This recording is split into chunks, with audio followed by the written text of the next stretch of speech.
I have a lot of frustration with groupthink in sports right now, and that brings me to the Jets. And Oh, I thought we'd forgotten about this. no, we're not going to because Everyone was yelling at me earlier. well, not at you, yelling at Jets fans in general who don't know how to win, so they think that Mike White is the answer. And I'm gonna make this point until I'm blue in the face. Yes, the Lions are good, and they won that game. Yes, Zach Wilson threw one insanely bad interception. It was terrible. At the same time, he had an incredible throw from 3rd and 19, 4th and long on that final drive to get into field goal range. And there are two people responsible for the loss in that game. Robert Saleh for mismanaging the timeout situation. The Jets had the ball like 150 and all three timeouts. All three timeouts. All three timeouts. And he didn't use one until 19 seconds. And then after that, the other person who lost that game was Elijah Moore, who's talking all over, talking in the media, liking stuff on social media, making a spectacle out of the quarterback situation. He also lost the game. He went down way too late when they couldn't use that second timeout because, by the way, there was still one left. Robert Saleh didn't empty the clip on those timeouts at the end of the game. He lost yardage and took them out of field goal range. Elijah Moore, by not going down. And after Zach Wilson made one of the best throws over the past few weeks on a 4th and long to set them up in that position. There are a lot of people to blame for that loss, and Zach Wilson is not one of them. Yeah, because I will say, like, we talked about this on Sunday.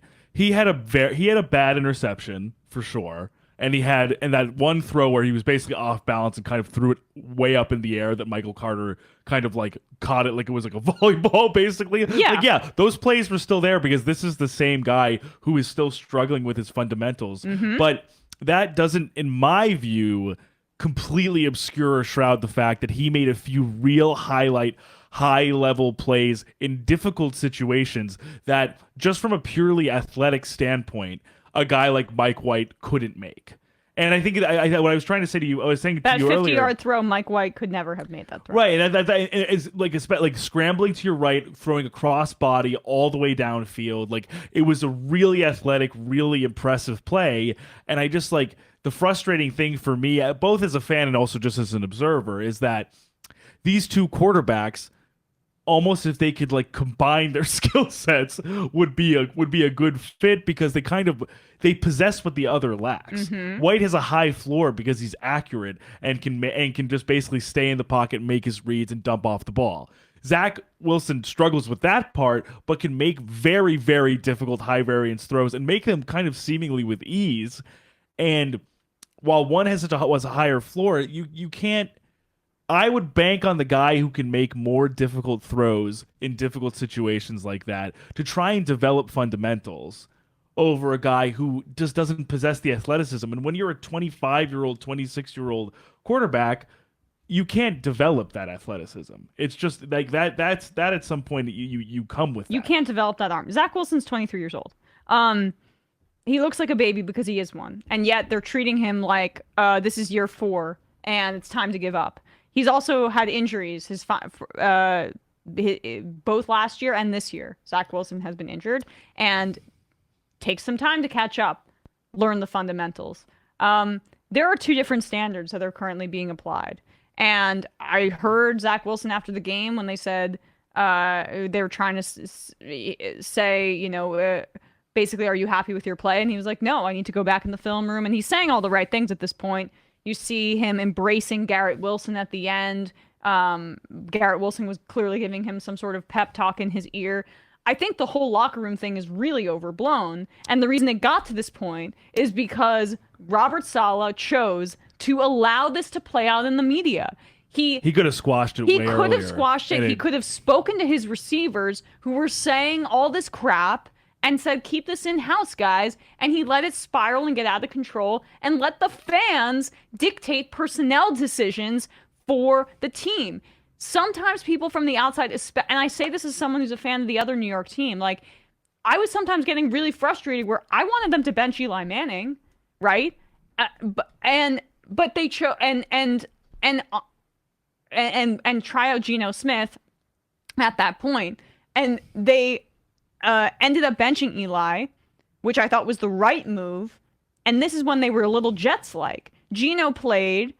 They didn't win that game, but he played fine. And they were like, oh, let's throw Eli back in there. Because Right. the media was going crazy. And I was like... And it was the whole, like, oh, is he going to end his Iron Man streak? Yeah, and they That type did. of- yeah. And yeah, the outrage was over the top. And that's partially what hurt Geno Smith's stock going stock forward. Yeah. for the rest of his career. Right. Because people who are maybe outside of these fan bases don't fully understand how overwhelming the pressure can be from this media market. And that's what they've allowed to happen to Zach Wilson. Instead of saying, this guy's in year 2, he has some fundamentals that need to be worked on, but he's going to play through it because the upside is something that Mike White cannot do, which is throw these passes and extend plays to this degree. Mike White might be good on the fundamentals, but it's like it's just insane to me. You can't win a Super Bowl that way. Are the Jets interested in winning a Super Bowl? If that's the case, you develop your quarterback who has high-end talent as opposed to benching him and humiliating him in public for your backup who does not have the ability to make the plays that he did in that game. And I guess the thing for me too is my struggle with it is that I think they felt the pressure, like you said, to make the choice to bench Zach Wilson after the second Patriots game. But a part of me is thinking that if the jury's already out on this guy after his second full season not even being over yet, the only way I think to see more of what you have in him and see if there's anything there is to give him live game reps. Mm-hmm. Like I don't think there's really any utility to having him on the bench. I especially don't think there's any utility to having Joe Flacco suit up in front of him, even if he's in the backup role. Oh yeah, like that's personally part of my issue with the way that this has been handled by the coaching staff and the front office, and probably the Johnson family as well. There's no telling that they're not putting their thumbs on the scale here. I'm sure it's possible. But I also think it's a solid being a defensive head coach where he's terrified of the quarterback making a mistake. Oh yeah, He's terrified of and the I think quarterback making a 100 mistake. I think it was more of a little bit of a defensive crouch to have a guy like Mike White go in, so there's not as much. They want you the know. guy to manage the game. But I don't think that in the modern era of the NFL, you win a Super Bowl that way. I just don't. And so my other thing with this particular game is that, and I have been throughout the course of this show, like I have absolutely like vented my frustration with Wilson's limitations and his deficiencies, and my frustrations that like this is the spot on the team out of every spot in this 53-man roster that I think is like the true vulnerability, whereas everything else has, I think, fallen into place quite nicely under Joe Douglas and Robert Saleh. So it's almost most frustrating for me that this is the weak link. This is the struggle point for this team. However, Zach Wilson was not responsible for the defense not being able to pass off a trick play that the Lions ran with an undrafted tight end making it into the end zone off a 56-yard run. This is the third best defense in the league so far this season, and I think we have a right to expect them to be able to sniff that out. Credit to Dan Campbell. Dan Campbell's speaking of a ballsy coach. Oh my God. He loves to go for it on fourth down. He loves to kind of get people off balance. That should be in the scouting report after 15 weeks. So I think this defense is fantastic. I think they've played really well. They have. But that's not on anybody but them. Yeah. There have been 3 punt return touchdowns this entire season. 2 of them have been given up by the New York Jets. That is nobody's fault but the special teams. Uh-huh. Braden Mann punted to the Jets 40, basically, and Khalif Raymond ran it back for a touchdown with basically nobody touching him. That's not anybody's fault, and that's 2 scores. That's 2 scores that have nothing to do with Zach Wilson turning the ball over or his inaccuracy. Sure, they could have scored more by him making accurate reads, getting those checkdowns, moving the ball forward, but while Mike White certainly would have been able to do that, he could not. Some of the heroics that might be required to like try and keep a game when you're in a terrible field position and at 4th and 18, basically, he's not going to be able to make that throw for you. But that's it. I mean, one of these things can be coached if you have a good coaching staff. And in my opinion, Robert Saleh has done a great job with the defensive side of the ball. I think the offense and the way that the situational football has been handled and the way that this has been handled in the media is inexcusable. And it starts at the top. And he totally Salah threw this game by mismanaging the clock at the end of the game. He threw the game, and and the narrative would be totally different. And there wouldn't be like this groupthink about that one interception that was terrible that Zach Wilson threw. They would be showing that 3rd and 19 throw. They'd be showing that fourth and long throw, and they'd be saying, "Look at this." It'd be a different story if they just won the game. Like if Zerline had hit the field goal, or if Elijah Moore had stuck it a few yards higher up made the a field, smart play. Up the field. Yeah, that's on coaching, and that's the thing. It's like, these quarterbacks will bust out of the league, and the people will forget, and people turn on these players so quickly. And that's what bothers me about this more than anything, is that this is just a pile-on situation where it seems like the offensive coaching and the way that they're developing him, that's on them. That's on them. If you can't teach a guy to make the plays that Bradley's talking about, that Mike White can play because he's been on the practice squad and he's bounced around the league and he understands how to make those plays and be a professional in that sense.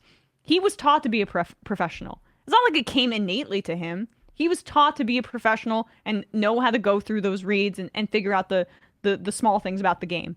The fact that Zach Wilson hasn't been able to make that jump on those smaller plays, that's on the coaching staff. He's a baby. How is he able to make that figure that out himself? So they have to instill that in him. And if you're unable to do that, like the Bills did with Josh Allen, which is the same bullshit that I heard over and over again about him. Oh, his completion percentage is complete. He sucks.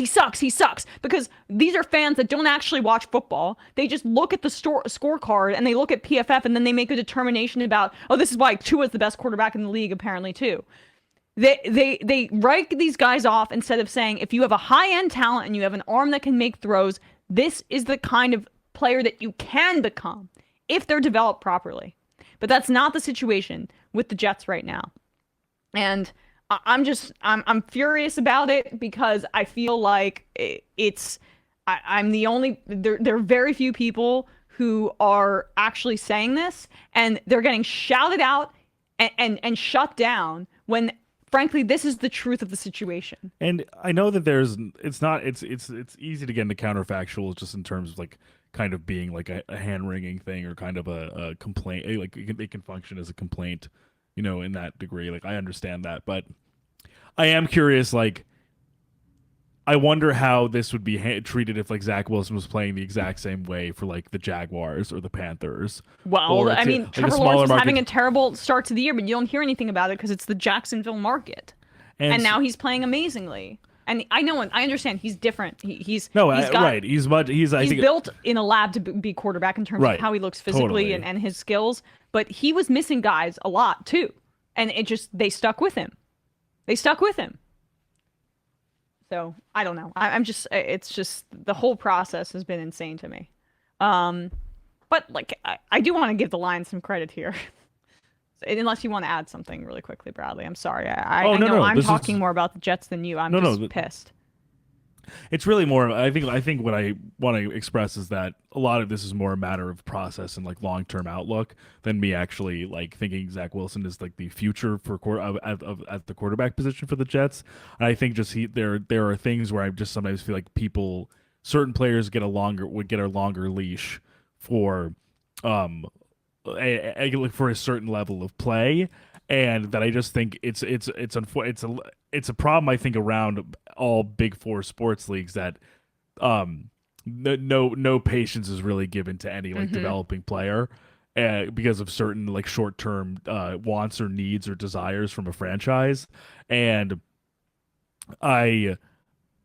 I'm definitely now seeing that I'm a little bit on one end with it, because I was just like texting some of my friends about not thinking that Zach had the worst game. My friends all were like, no, Mike White would have won the game. Mike White would have won the game. And I mean, maybe and of course, there's no way to prove this, but I just don't think there were certain throws where I was like, I don't think Mike White can make that play. And I'm not even saying this to say that Zach Wilson is the answer. I don't think right now there is an answer. I think the frustration I have is that the answer is not clear, and I thought it would be clearer by this point, and that's my frustration. But I think with what this team has, I don't think I think it's fair, or I think it's okay to want to try and still get something out of the guy you picked second overall 2 years ago. Right, right. I mean, and when what your friends are saying is that they're part of this is just that Jets fans are starved for winning, and they're fine to win in the short term, even if it means that they're not developing their high end, their high second round pick, or sorry, second overall pick the right way. You know what I mean? I think that influences it.